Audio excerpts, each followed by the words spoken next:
नागपुरात आज दुपारी 3 तासात विक्रमी 104 मिलीमीटर पाऊस झाला आणि त्यामुळे खामला भागातल्या शाळांमध्ये कमरे इतकं पाणी भरलं।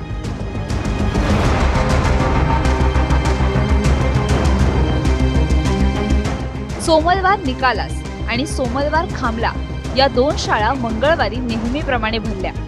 मात्र पावसाचा जोर वाढला आणि शाळांच्या सभोवती पाणी भरलं।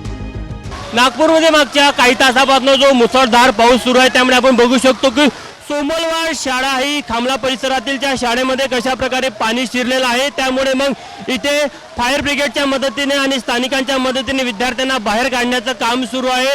जो मोठा पाऊस आला त्यामुळे पूर्णतः वॉटर लॉगिंग झाली आणि त्यामुळे मग आपण बघू शकतो की इथे कशा प्रकारे विद्यार्थ्यांना बाहेर काढण्याचं काम केलं जात आहे।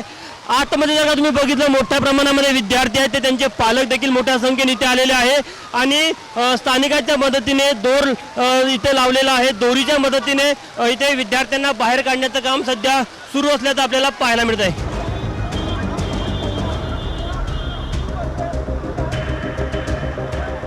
ऐन पावसाळा सुरू होताच शाळेसमोरील रस्त्यांचं काम सुरू होतं आणि म्हणूनच या भागात अतिवृष्टीमुळे पाणी साचलं।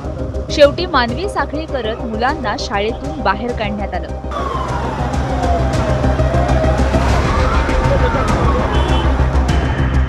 नागपुरात उद्याही मुसळधार पावसाचा इशारा देण्यात आलाय। त्यामुळे नागपूरच्या जिल्हाधिकाऱ्यांनी बुधवारी नागपूर शहर आणि जिल्ह्यातील शाळा महाविद्यालयांना सुट्टी जाहीर केली। तुषार कोहळे, एबीपी माझा, नागपूर।